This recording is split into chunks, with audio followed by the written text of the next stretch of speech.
issues and trying to do what I can to advocate for good here in the state of Indiana to help folks out.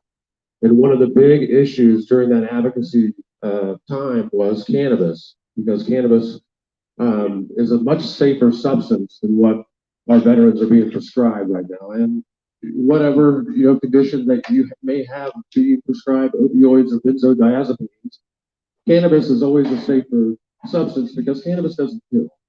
And cannabis is a substance that provides vital nutrients and calories, and it provides endless commodities from its industrial uses. So it's really just an all-around good plant. It's a healthy plant. It's a nutritional plant. The amount of studies and information available regarding cannabis and the human endocannabinoid system is astounding. The human endocannabinoid system is scientifically proven, and it's a complex molecular level body regulatory system. It's responsible for most of our body's regulatory management.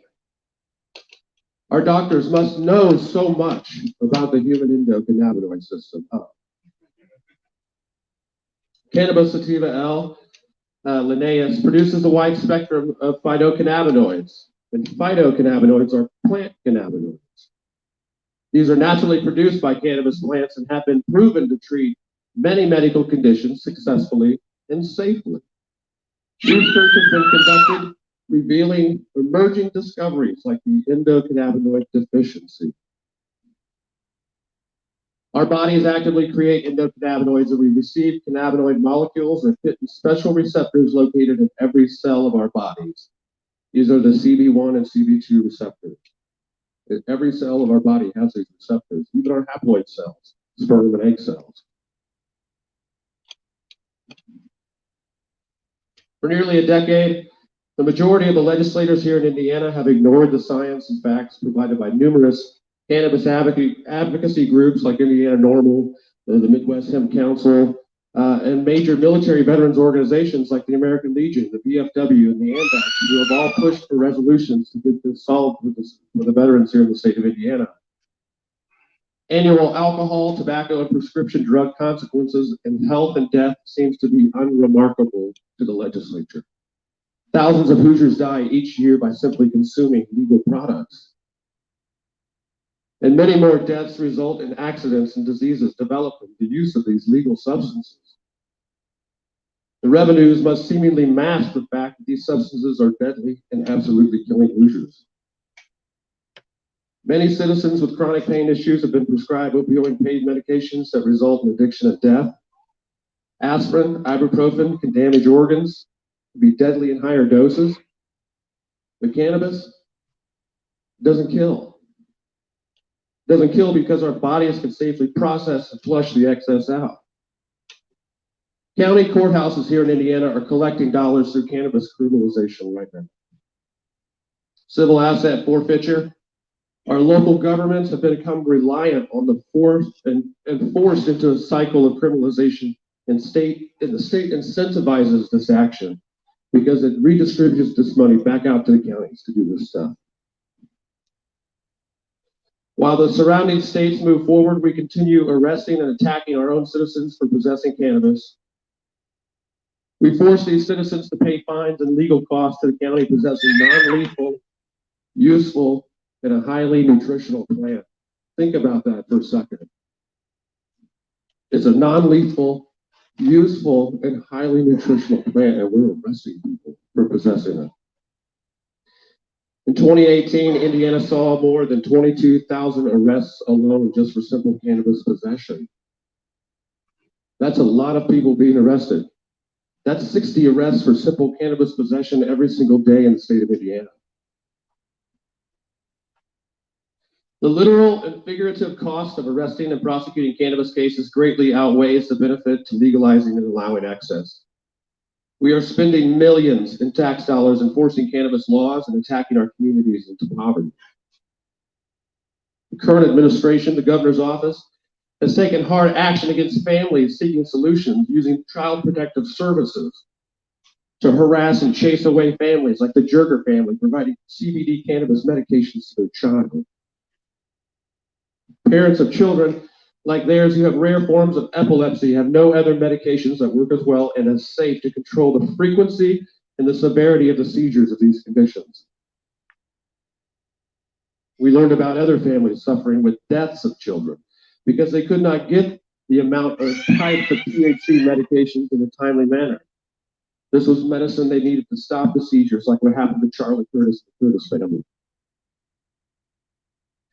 Recent growth of the legal cannabis market by federal changes has allowed farmers and small businesses to clear the way for hemp.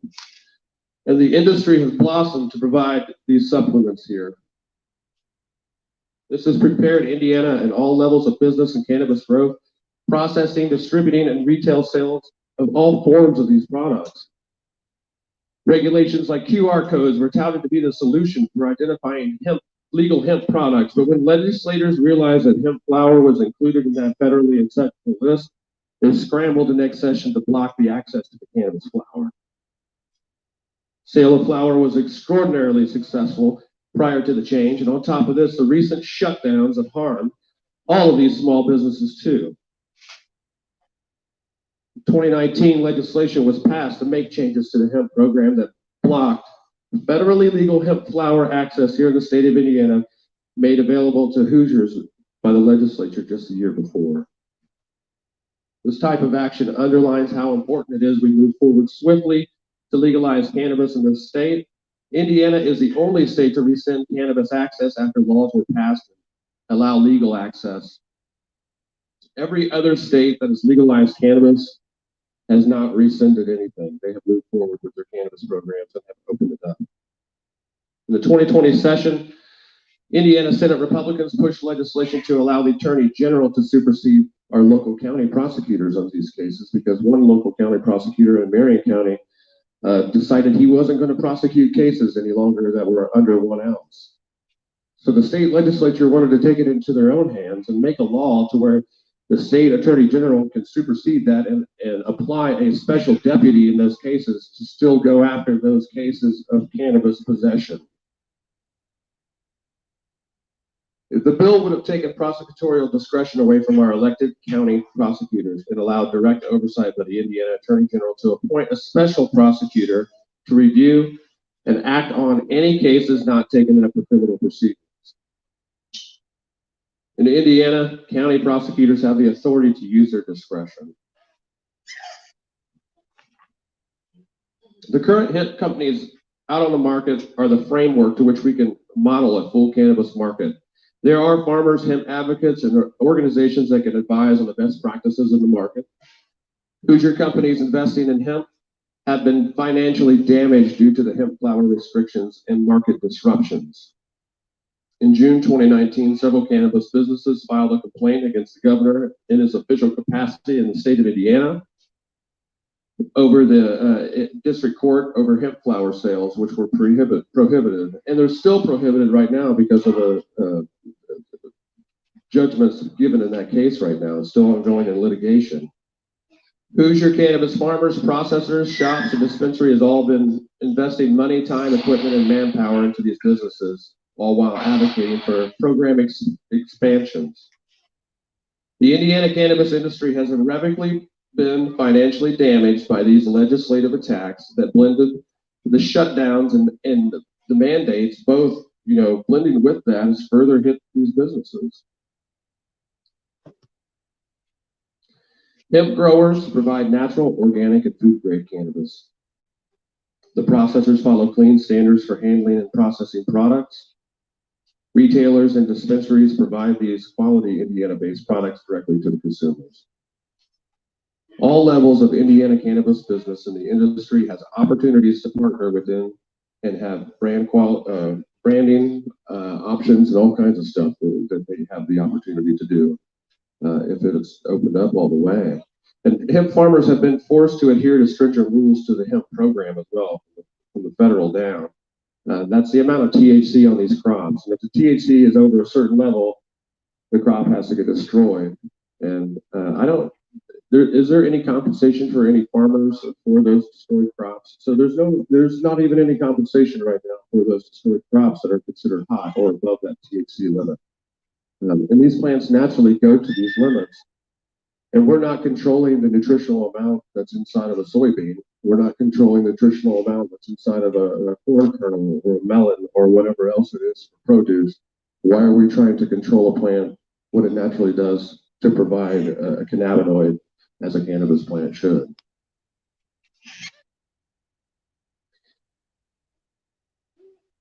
We just need to request all the THC restrictions in Indiana code to be removed. Farmers should be allowed to yield seed and flower with maximum amount of cannabinoids and essential fatty acids from all this plant material. These cannabinoids and essential fatty acids stop epileptic seizures. They eliminate Parkinson's tremors. They offer Alzheimer's patients more days of clarity. It stops self-harming and some autistic folks to slow down and try to communicate and attempt. Chronic pain, rheumatoid, and other arthritic issues. This is not anecdotal. And we've been told it's anecdotal, it's anecdotal. There's plenty of studies out there that show it's not anecdotal. This is scientific fact. The nutritional value of cannabis we need to demand the nutritional value of cannabis be recognized along with the industrial benefits of all its byproducts. Many Hoosiers want to see a free market cannabis reform through full legalization, and the farmers have worked hard to provide this crop and this industry, and they have worked from the ground up to make this happen. And one of these farmers who has hosted today, Mark Davidson, this is his processing warehouse. He has worked very hard at the State House to advocate. He has come to I don't know how many events and seen him around the cannabis community so much supporting what this is all about. And he has put his blood, sweat, and tears into this business, into what they're doing. And the way that they have tried to shift this, he'll tell you all about it in his own words. Ladies and gentlemen, Mark Davidson.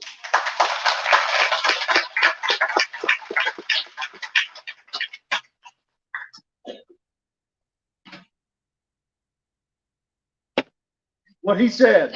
And I don't need that mic because I'm gonna yell. That's how I roll. Not quite as prepared as William, but I'm gonna shoot from the hip here. First, I want to recognize a couple of my partners. I don't know if my farmer partner Don, is he here? Nope. Sean Blackwell. Right here. Sean is the brains behind the engineering of this whole operation. Every single piece of equipment that you're going to see operate here today, literally I would go to Sean with a napkin drawing and say, this is what we need, and they would turn out this amazing equipment. That's what they do. It's quite an operation. He also owns this facility, which has enabled us to get where we are. I personally am a 5th generation Indiana farmer and a 4th generation Indiana greenhouse grower, which enabled us to have the know-how to take this plant and do new things with it. This isn't hemp, by the way. I got into a discussion with a hemp grower on the internet one day. He grows hemp for fiber. And he said, well, you're not growing hemp. I said, well, what is it then?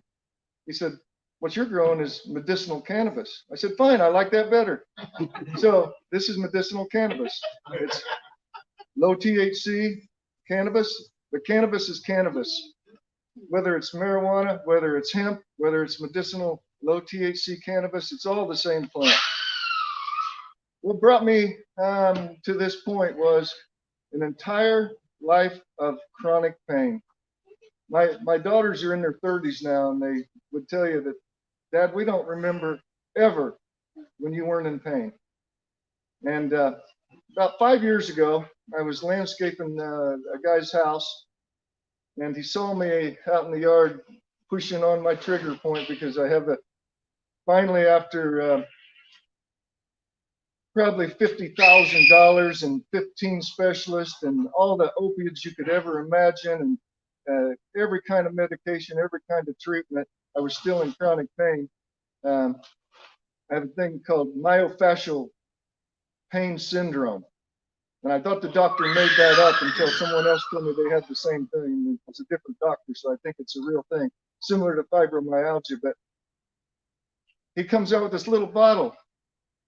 Says, I see you're hurting. He goes, you ever try this? What is it? CBD.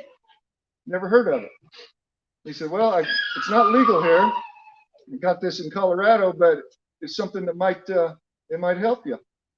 He said, it doesn't taste good. I said, I don't care if it tastes like goat pee. If it make my pain go away, I will take it. And I tried it. And he asked me a week later, hey, did that help? I said, I don't think so. He said, double it. Take twice as much. And I did. And for the first time in probably 30 years, my pain was zero. And I couldn't believe it. I mean, I just really couldn't believe that this oil from this plant made my pain go from a 7 daily to a 0. And that sent me on a mission to start researching and figuring this out. And I went to Colorado and I went to Kentucky. And at that point, CBD wasn't legal yet in Indiana. But due to some people that are here today and those little squeals you hear, those are squeals of joy, because that little boy wouldn't be here today without the CBD oil. And as you're going to hear from his mother, who is one of the reasons that it's legal in the state of Indiana, because she took it to the lawmakers and convinced them that this was a good thing. In the meantime, I was looking at how can we raise this in Indiana. Well, they finally legalized CBD in Indiana, and then we started lobbying for them to allow us to farm it in Indiana. In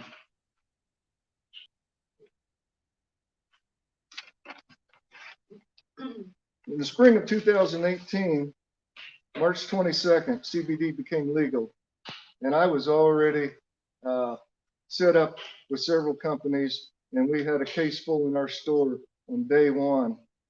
And if you had a week to sit here and listen to me, you wouldn't believe the stories of the people that come back to me, how this has changed their lives. I knew it did for me, and I knew it could for other people, but I had no idea to what degree it could change people's lives. From mother of an autistic child who came back to me with tears rolling down her face and he said, Mama, for the first time after taking this oil. A Vietnam vet missing a leg, hadn't slept through the night in 50 years, comes back and hugs me and said, I can't believe I was able to sleep through the night without the anxiety and the stress of waking up thinking that I was getting blown up. A more recent vet who, this is the sad part, he can't really say what he wants to say because the VA would strip him of his rights. Lead vehicle commander recon, blown up 3 times in combat. He was in Kuwait. He was in he had been in 3 different deployments and blown up because he was the guy with the big ones who would take that first vehicle through into the battlegrounds. He was on 17 pharmaceuticals. He was a hot mess. He said, can this help me? I said, I think it can. What you're going to have to do is keep it to yourself. Don't tell the VA what you're doing. Start weaning yourself off of these drugs and start increasing this oil. Less than a year later, he comes back completely off of 17 pharmaceuticals. It said his life has never been better. It's amazing what these cannabinoids would do. Unbelievable. People are on so many pharmaceuticals and they can get off of all of them pretty much by using cannabinoids. As Will said, we have this system in our bodies called the endocannabinoid system. It was added in the early 90s when 2 Israeli doctors, scientists discovered the system. From the beginning of time that we know of, we had a like 13 systems in our body, the skeletal system, the circulatory system. In 1992, they added a system called the endocannabinoid system. And then it took them another year to figure out what it was for. And they came to the conclusion that it was oversees something called homeostasis, which is the balance of all things in your body. It's what keeps your temperature at 98.6 degrees. It's what secretes the right amount of secretions from your organs, your chemical balance, your hormone balance. It's not rocket science. It's a God-given plant that we're supposed to have.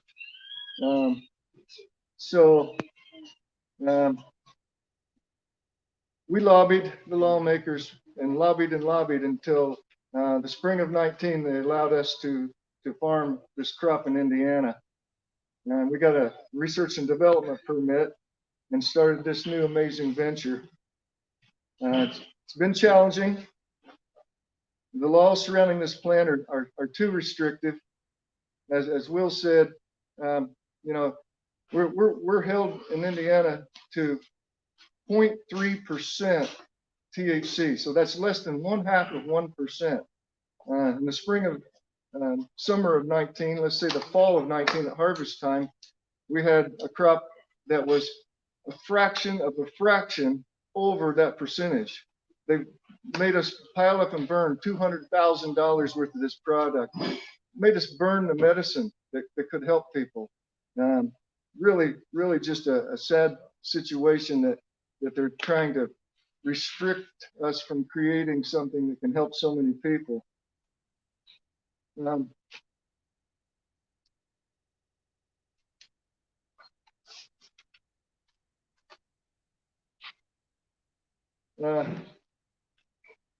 So I think I want to move on here and get Mariah up here because her story is so compelling about her little boy Jameson. So compelling that our first planting of our first crop we named Jameson's Garden. And that little boy wouldn't be here today if it weren't for this God-given plant. I want to recognize a few other people here because this has become quite a community of people. Jason and Rachel Kidwell, Lewis Organics, are doing some amazing work with genetics down in Bloomington. They're here today. Joshua Tafflinger, he's not here, I don't think, but he's created some great products for us with using our hemp. He's making our salves and our bath crystals. Michael Morrow down in Shelbyville has created some amazing oils using some of the cleanest processes known to man. This is all certified organic, and we wanted to have a really clean product. So it uses a process called lipid infusion, which uses no solvents in creating these oils. And my partner, Sean, my partner, Don, my dedicated employees that are here. Ironically, the guy that gave me that first little bottle of oil is our master distributor who is creating a distribution of this product across the entire country. And we've partnered with some research with a Canadian company, ProMix.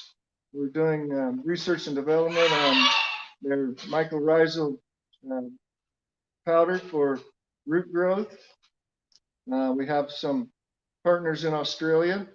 Our end game here is to use the byproducts of this product. Once we're done taking the cannabinoids out, all the product is still there. The stems, all the matter, all we're doing is taking out the cannabinoids. So my partner in Australia has partnered with a firm in Taiwan that has a patent to use the byproducts of this process to create a biodegradable, compostable plastic that will replace single-use plastics. if it falls into the ocean and a turtle eats it, he actually gets protein and cannabinoids from it. If it's thrown into your garden, it'll turn into soil. It could be ground and fed to farm animals. It's going to change the way we live in this country and in the world, I think. So we're really looking forward to that. It was all supposed to materialize this year, but the dreaded virus nixed all the travel from everybody to get here. So we're still on that mission, and that's our end game goal. So appreciate y'all coming out today. And yes, I would like to introduce a local gal, neighbor, friend, mama bear, lobbyist, and you'll be thrilled to hear the story she has about Jameson. So, Mariah?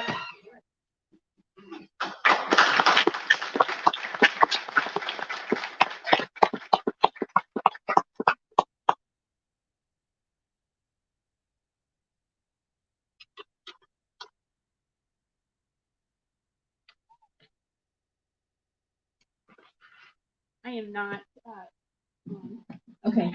I am not in line to be the next Supreme Court justice, so I do have notes. I spoke to Mark the other day and he asked me if I would come speak today. And I said, what do you want me to focus on? Because this story, it spans 9 years and it's quite complicated. And we kind of narrowed our scope down a little bit. So I'm going to try to summarize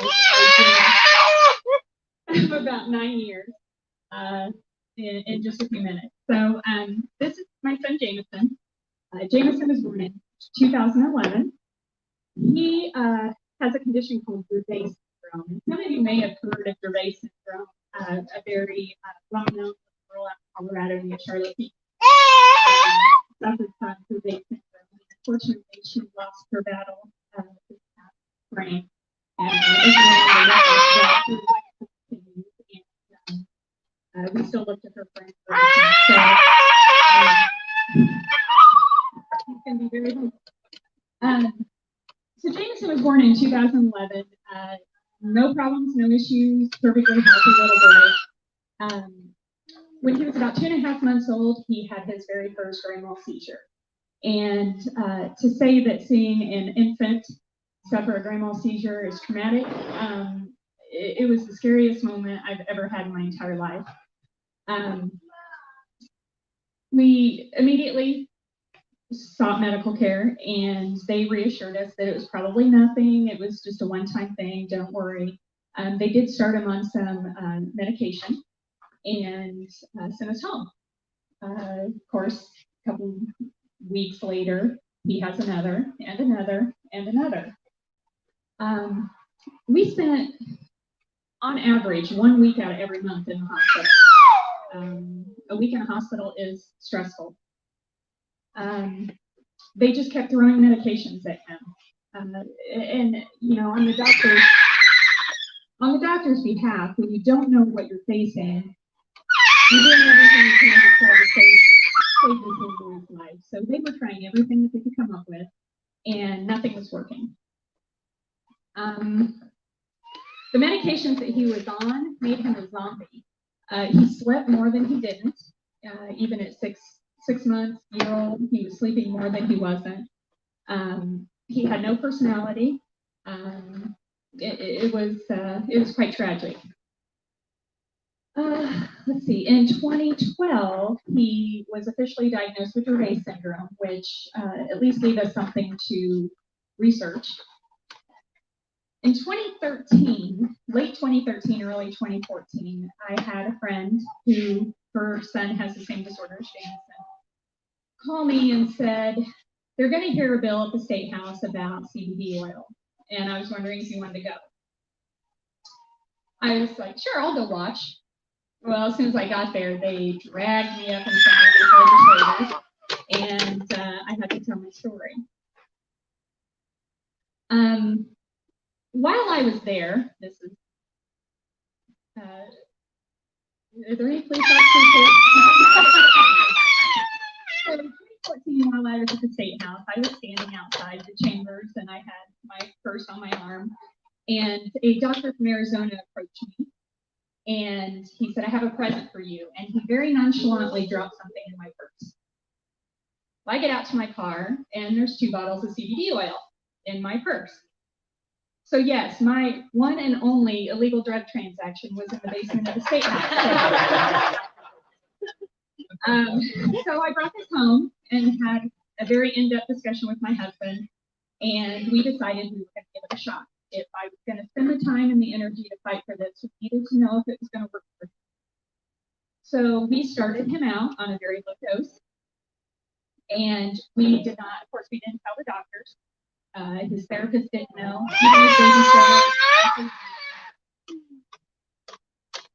He was on it for about 6 months.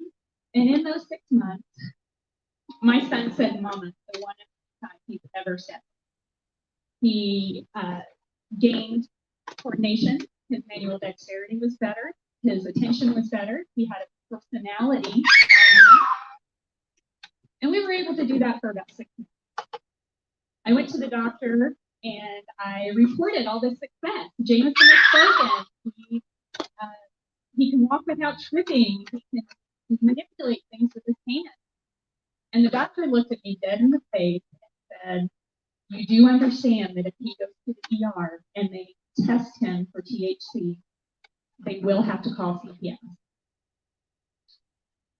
And to think of my child being in foster care for even one moment was more than I could bear, because who's going to take care of him the way I do? And so we immediately stopped. Jameson regressed. He stopped talking. He went back to a zombie, and the seizures started again. So my mission was clear at that point, and I began lobbying at the State House. 2014 was a bill for research purposes. We went back in 2015 and 2016 to try to get CBD legalized for children like Jameson. And we faced major opposition because, of course, we were the marijuana people. And we had to separate ourselves and make sure that they understood we were here for CBD oil. And we were here for CBD oil for these children. And it took a little while, but the other mother and I are now known as the CBD moms at the State House. And when we walk into a room, the prosecuting attorneys that usually arrive usually go, which I think is great. In 2017, we were able to get CBD legalized for children with resistant forms of epilepsy. They created a registry. You had to fill out an extensive background form. You had to submit driver's licenses. You had to pay $50, and you had to have a note from the doctor saying that they felt this was necessary for this child.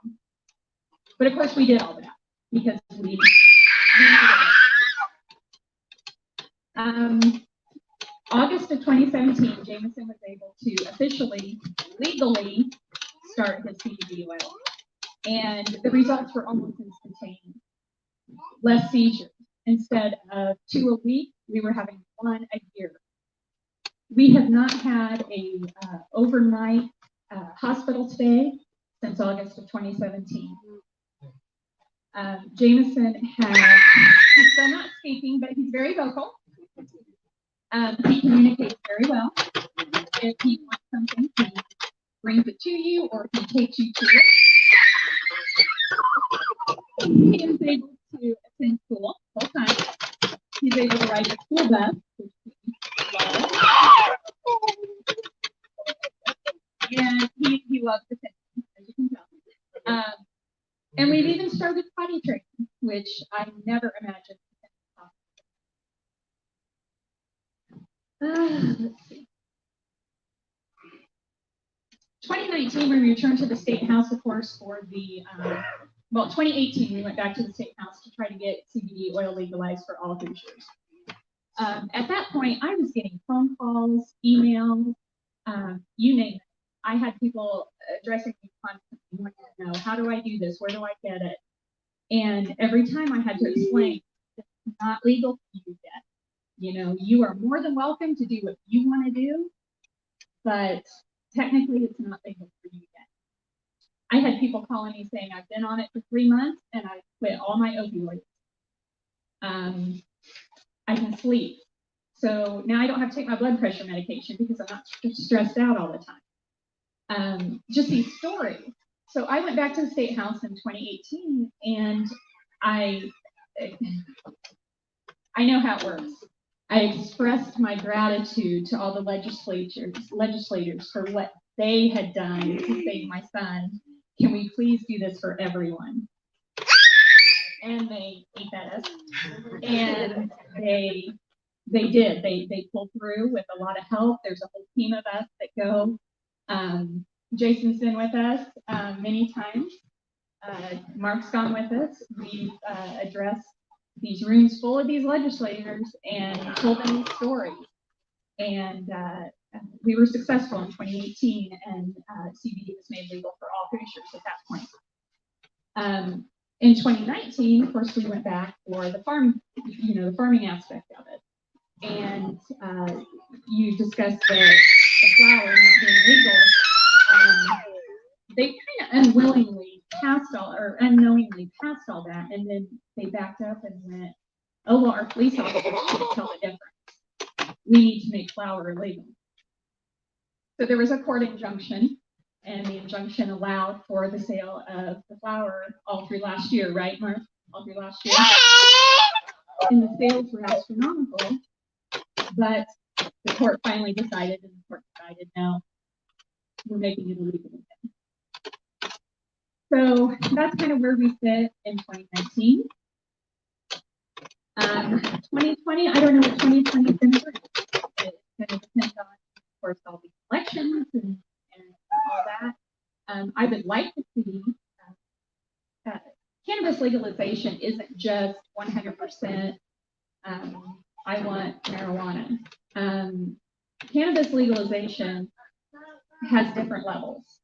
And in our instance, I would like to see the THC level increase in the hemp so that, one, the farmers aren't so limited on what they're able to process, but a 1% THC in a CBD oil has proven very effective for children with autism. There's all different levels. There's all different combinations of the level of THC and the level of CBD for different disorders, different ailments. I personally would like to see the 1%. So it's not always, we're the pot people. We're not the pot people. We're the CBD people. We're the cannabis people. And I'd like to see that stigma change quite a bit. So as you can see, I have a very, very healthy 9-year-old here who early on we were told wouldn't make it to his first birthday. And he looks pretty healthy to me. He looks pretty happy to me. And we're just going to keep doing what we're doing and see what happens. So I thank you all for your support and for all your love over the years. Thank you.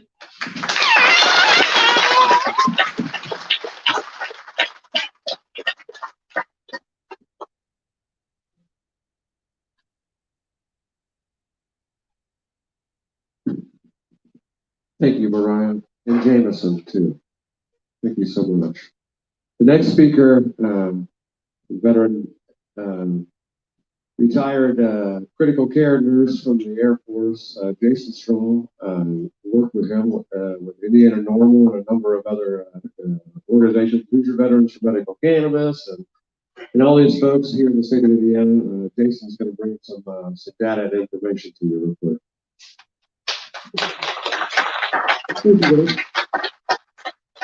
So, Will's right. I'm a retired trauma nurse from the U.S. Air Force, deployed twice. I'm 100% disabled. And I'm going to try to touch on some of the nutritional aspects of cannabis. And Will was mentioning about the study, federal publication here in 2017. This is the research that they have consolidated. They looked at over 20,000 studies and articles and cases and reviewed it and put it into this book.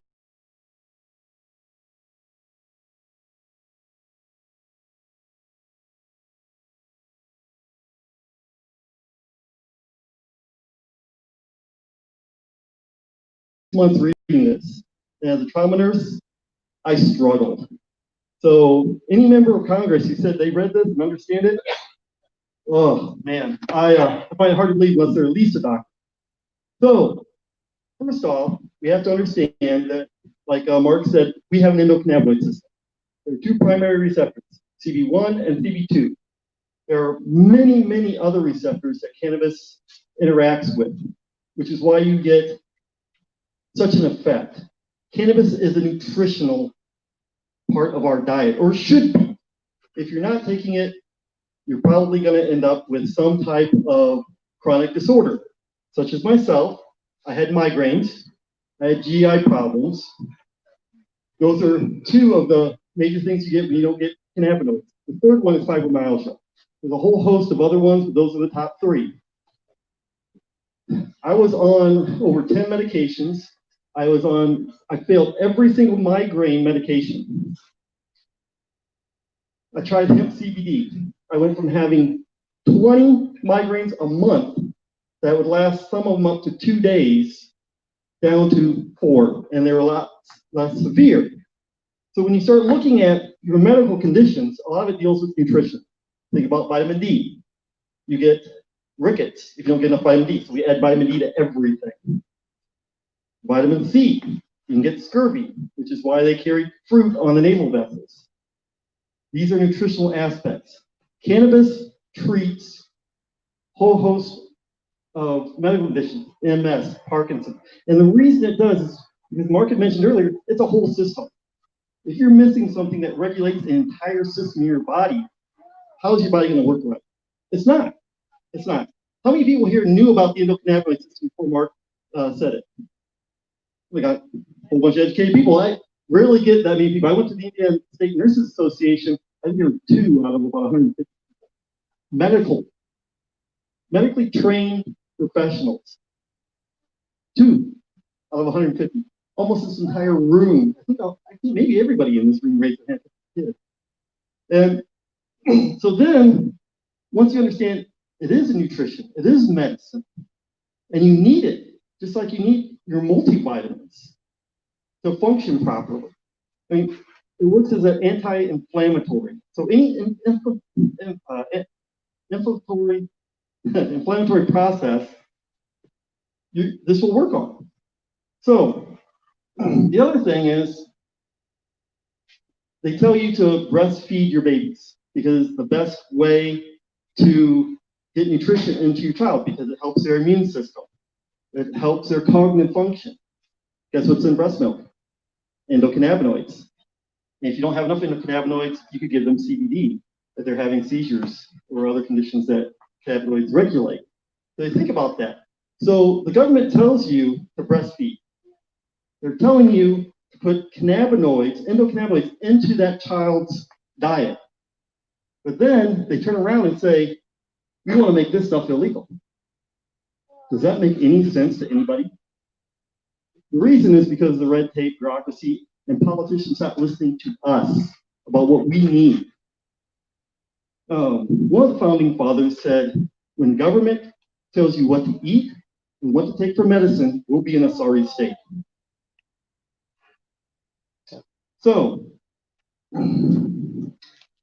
what I've seen at the federal level and at the state level, when I go testify, is a whole bunch of people who are uneducated. They're ignorant about cannabinoids. So, if you have a nutritional deficit, who in here, when you go to your doctor and say, hey, I have a nutritional deficit, would think that that doctor would replace that deficit so you can get healthy? I believe most doctors and healthcare professionals are going to try to help you. But their hands were tied. When I went to the VA, I talked to my neurologist.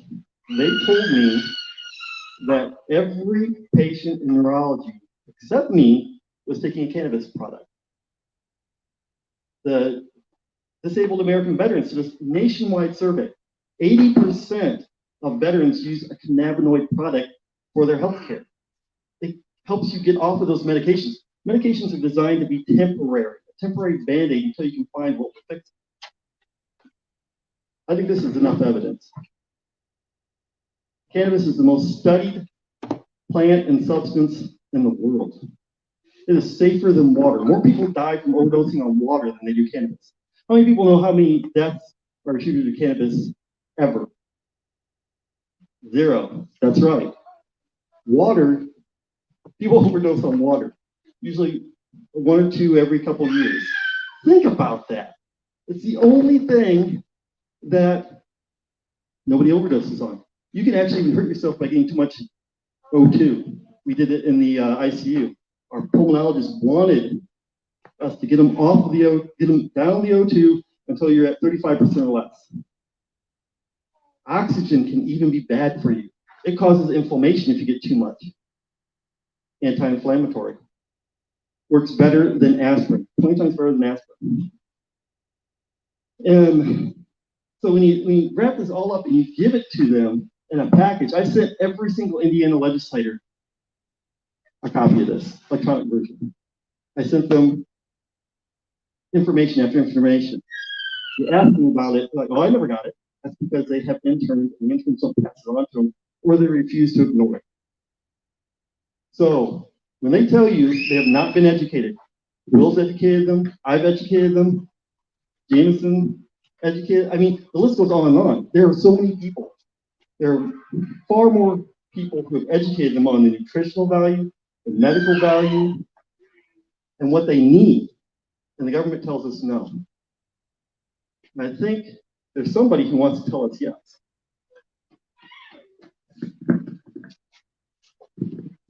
Absolutely, and he's here in the back. Thank you so much, Jason.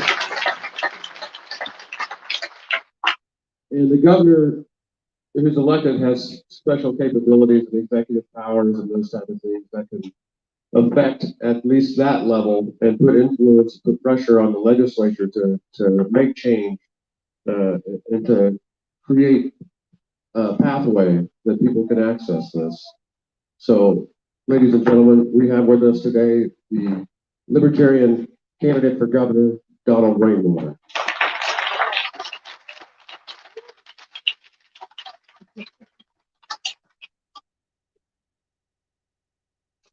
Good afternoon. Can everybody hear me okay? Good. So, over the past 7 or 8 months, the state of Indiana government has asked us as citizens to follow the science. Follow the science. We hear them say, I'm following the science. I've looked at the data. I'm following the science and I'm telling you what to do with your life. You'll close down your business. You'll wear a mask. You'll not be allowed to go to church, all because they say they're following the science.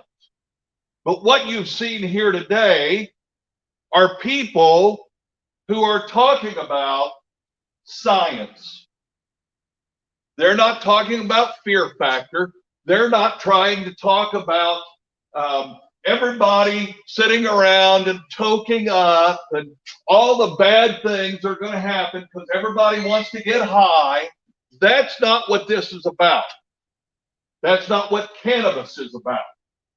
It's about the science. And these folks that have spoken here today understand that, and they want you to know. See, that's the difference between the government we have and the government that we should have.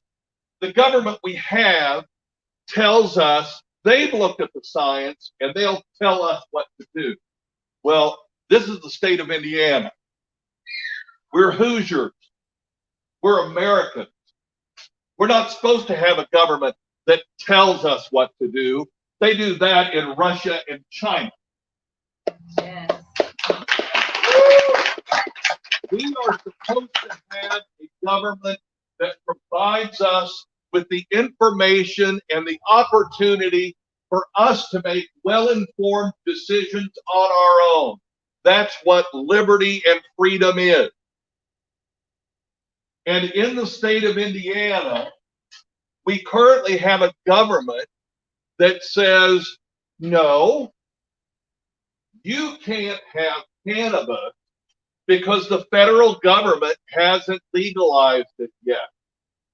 Well, I've read the 9th and 10th Amendments to the United States Constitution, and they say that unless the federal government is specifically provided the authority in the Constitution to regulate something, that falls to the states and to the people. And the Constitution does not give the federal government the right to make a plant illegal. Therefore, when the governor says, well, it's not my fault, it's theirs, he's chickening out. He's passing the buck.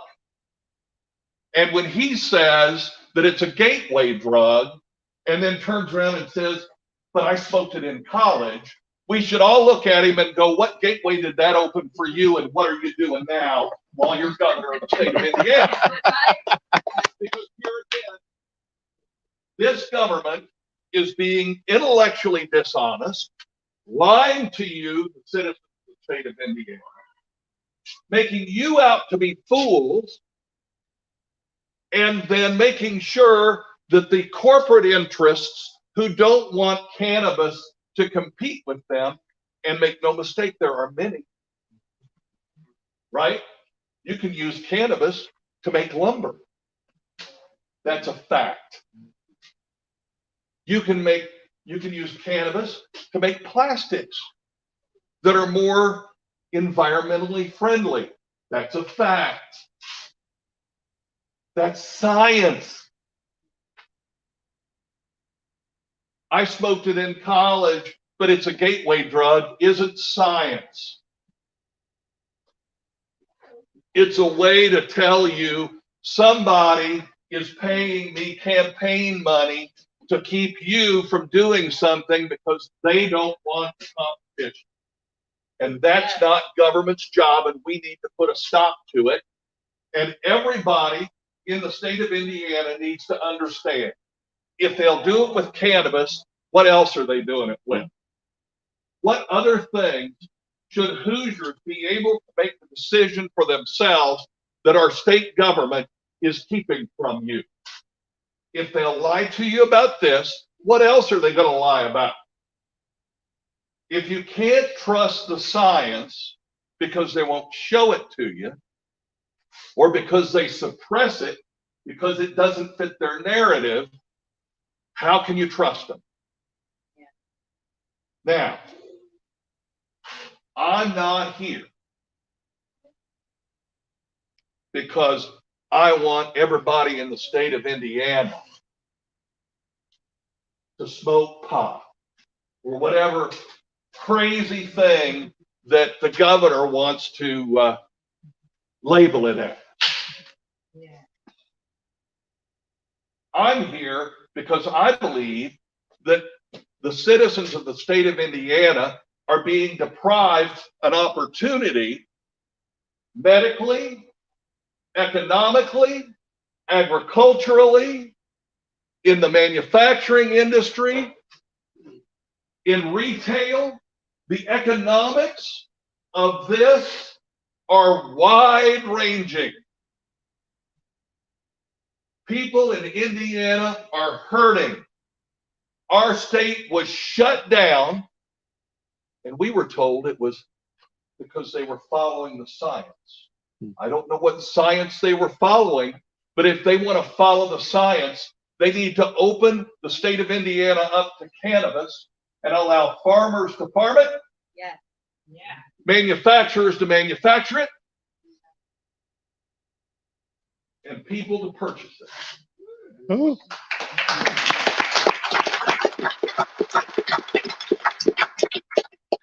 Now that's the bottom line. And anything else they tell you is just propaganda. Yes.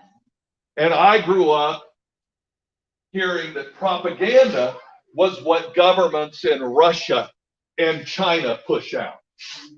And we're not Russia and China. We are the United States of America. We are the state of Indiana. We are Hoosiers, and it's time to stand up and say enough is enough. Folks, my name's Donald Rainwater. I'm the candidate for governor here in the state of Indiana. Thank you so much.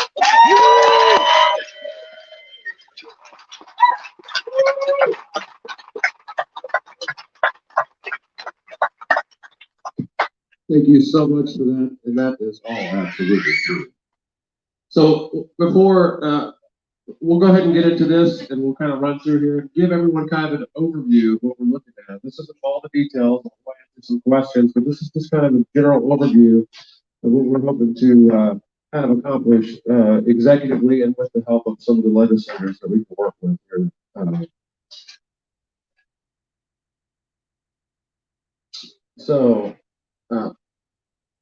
One of the executive things that can happen from the governor is immediate criminal record expungement, all prisoners released and cases dismissed for all current and past cannabis offenses. So that is we talked about doing that, and that's exactly what we would do. We would seek legislators to author and support the legislation to strike out crime and regulations relating to all marijuana, hemp, cannabis terms relating to personal growth, possession, handling, and consumption in all Indiana code and all Indiana administrative code and state administrative policies. So we would look to strike everything cannabis criminally out of Indiana code completely.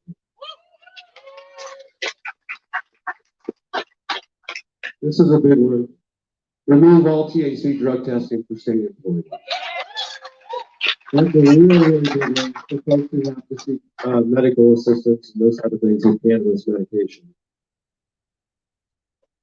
Remove THC testing for Indiana National Guard soldiers and airmen.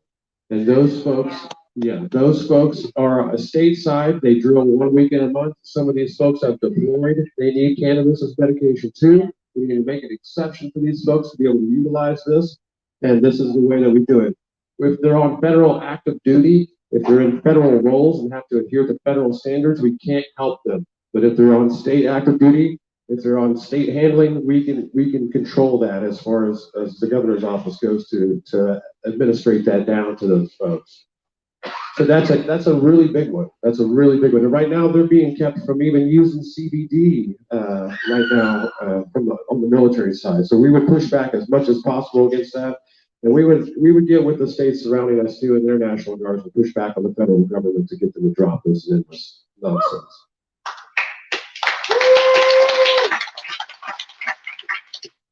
Of course, we want to develop sensible driving standards, but however, because of the studies and everything on cannabis and THC, no amount of THC detected from blood, urine, or mucous membranes in any human can determine impairment. And this was testified to by the Indiana Prosecuting Attorneys Council in January.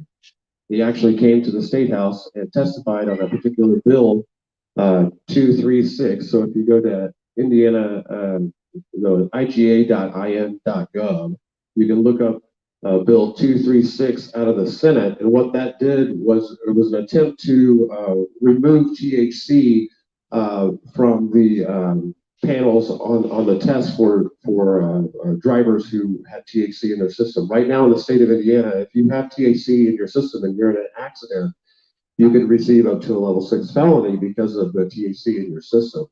The IPAC came out and testified as to you can't tell impairment just based off of blood or saliva or urine or how much THC is in someone's body because every person is different, and there's no definitive way to do that.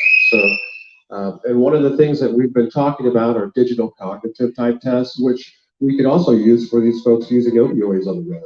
We can use them for the benzo folks and the people who are tired, or, these cognitive type tests on the roadside could be done a lot easier and determine what people have as far as problems go too. So we need to start looking at different ways that maybe we can identify that if we even have to, which I don't really think we even have to, because of the bodily functions that happen with cannabis are not like alcohol. They're not like pills. It's not like this other stuff. And the cognitive abilities, your hand-eye coordination, and those type of things just aren't affected like some of these other medications. The odor, scent, and presence of cannabis does not constitute a crime or give a reason to access one's personal effects or private property for searches and seizures of any time. We want our Fourth Amendment to stop being violated because of cannabis. This is a foot in the door. Cannabis has been a reason and a foot in the door for law enforcement to get inside people's homes and to stack more charges on top of these folks criminally. You go into someone's home and they're consuming cannabis. They might have a large amount of cannabis. They also have weapons inside their home. What happens? They get extra charges because of those weapons inside their home.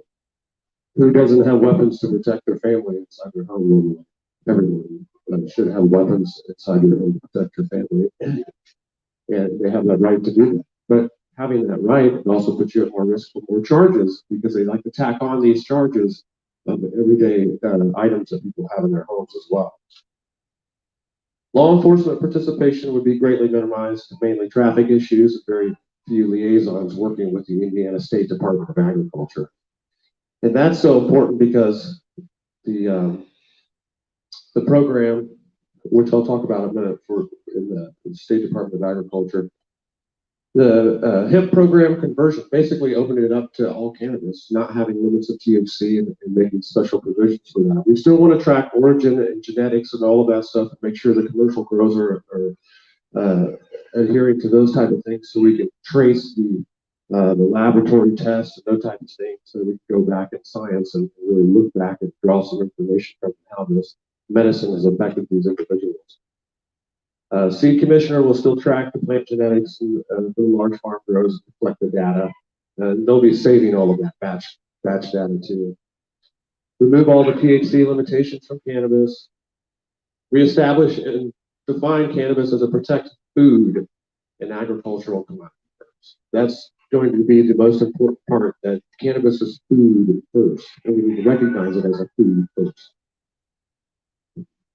And we've set our standards as a state. Thank you very much.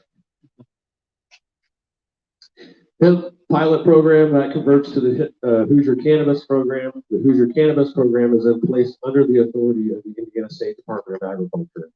Law enforcement is completely out of this picture, except for a liaison type of deal.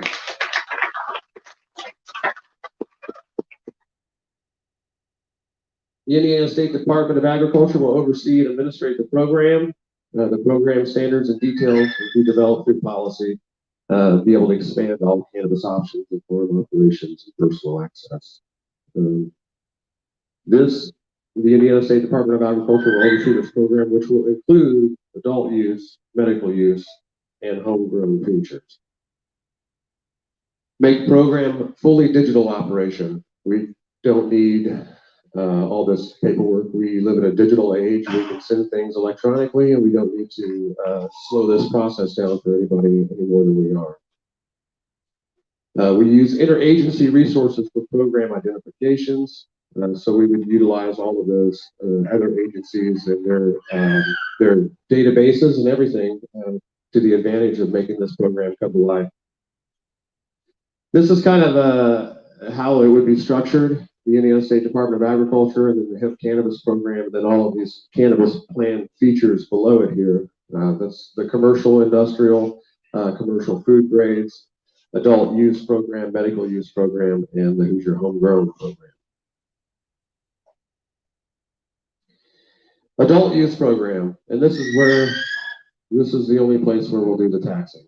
And this is the only place where we allow the taxing, and it's only up to the state tax amount. We're not going after more taxes like our neighbors are and jacking up the price on these products. We want to make it affordable. We want to keep it in an affordable range for folks to be able to obtain these. And we don't need any more than that tax money because we're not receiving a dime right now in tax dollars regarding the cannabis that's exchanging hands right now because it's on the illicit market.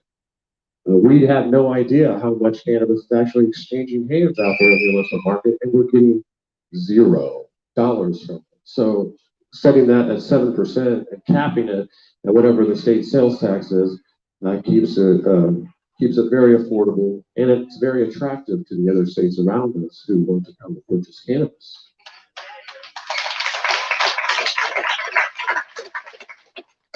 Hoosier cannabis-related businesses participate in adult use retail. Adults can freely buy cannabis from dispensaries or authorized retail locations. The dispensaries provide entry control points. These are some of the things that are standard in some of the other states. In-state and out-of-state purchases allowed with valid state or federal identifications. No limit on personal possession amount, because that's so important. And I mean, if you're going to get your medicine, you're going to have to get a good amount of it and keep it up for some time. I mean, so we don't want any limits because it's not illegal and it's not killing anyone. So what are we really worried about when it comes to cannabis? This is a nutritional product, and you can start looking at it and treating it that way. No taxes apply. It's a medical use program. No taxes are applied to medical cannabis prescriptions. So if you go to your doctor and you get allowance to get medical program, basically it's the taxes off of the register for that program, and that would allow because we don't tax any other pharmaceuticals either. And why were we going to fund anything on the back of patients at all? We need to be respectful of those patients, and they're needing it for a real medical reason. They have legitimate reasons from a doctor, which exempts them from being taxed on those purchases. No restrictions on medical conditions or ages of patients. Everyone of all ages needs this, and we don't need to restrict anyone. Patients in the medical use program need to be a resident and have cannabis prescribed by a practicing medical doctor. That's the only qualification that you just have to be a resident to get those taxes with your medical use program. No cost to identify medical patients in the medical cannabis program by using digital verifications, and then encourage integration of insurance programs to supplement and provide electronic payment for cannabis prescriptions. Eventually, we want to work into some realm of that in the future. And then explore health savings plans type of things that you can use those. And of course, MasterCard and Visa, those are a lot of those health savings plans. We'll have to work with those individual folks to see if we can work something there. Allow personal growth, harvest, and storage. This is a homegrown program. It allows for cannabis plants to be grown indoors and outdoors for personal, medical, or adult use of cannabis. Allows for personal growth of cannabis plants in all stages, growth of flower, vegetative, seedling, cloning, germination, adult use, and medical use. So to be able to grow. Adult use program and medicinal program should be both accepted as a reason without regard, and each citizen shall be permitted to grow their own cannabis without taxes or fees for personal consumption.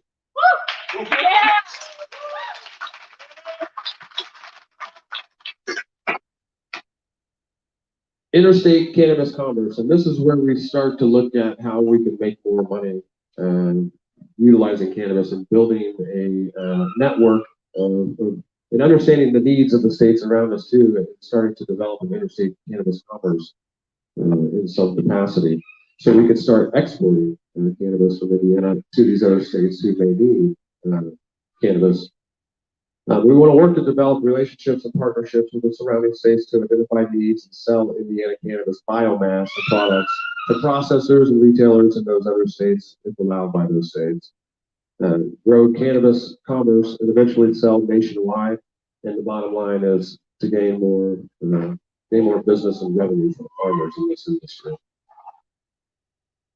And eventually, my hope is to bind with the states surrounding us too, and all these other legal states to push back on the federal government as well, to get DC and their agencies to change some of this stuff. These folks at some of these agencies like the USDA, SAMHSA, who are doing all the testing stuff for the U.S. Department of Health and Human Services, the FDA, These individuals are the directors who are holding to this policy. A lot of this can be changed if these directors were simply appointed, another director was simply appointed in their place. But they had no intention at this time in their current structure to let go administratively of any of that stuff. So we have to put pressure on them as a state and binding with some of these other states to put pressure on the federal government and their agencies to reduce this stuff and start dropping this stuff at the federal level. And they can make these changes administratively, a lot of these changes administratively at the federal level if they so chose. But they're not choosing to do that. They're holding the status quo as to what it is.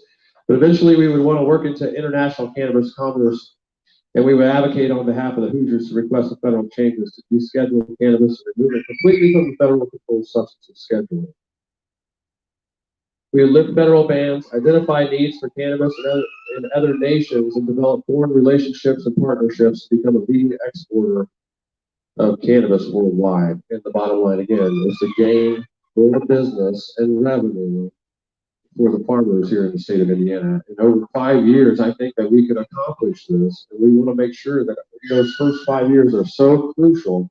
We want to protect these Indiana companies who are already established here in Indiana, to make sure there's no companies coming in from outside trying to dominate what they've already set up. So we want to protect those businesses and those the farmers here in the state of Indiana who want to participate in this program first. So we want to give them the leeway. We want to give them they worked hard to have this happen in the state of Indiana, and we need to work hard to let them continue and let them grow and expand this whole operation. So that's the basics of the breakdown. I'll go ahead and take any questions that anybody has, or if anyone else. Mark? Toyota's out here blocking trucks. I know. Black Toyota and a gold Toyota van. But we'll be around to answer questions. I really appreciate everyone coming out today and participating and listening to the overview. There's a lot more details to a lot of this stuff. We're working really hard in the background trying to set up a lot of this policy and look over these things that really are troubling here in the state of Indiana and try to create solutions for that. So thank you all for coming out today. Thank you all for your support.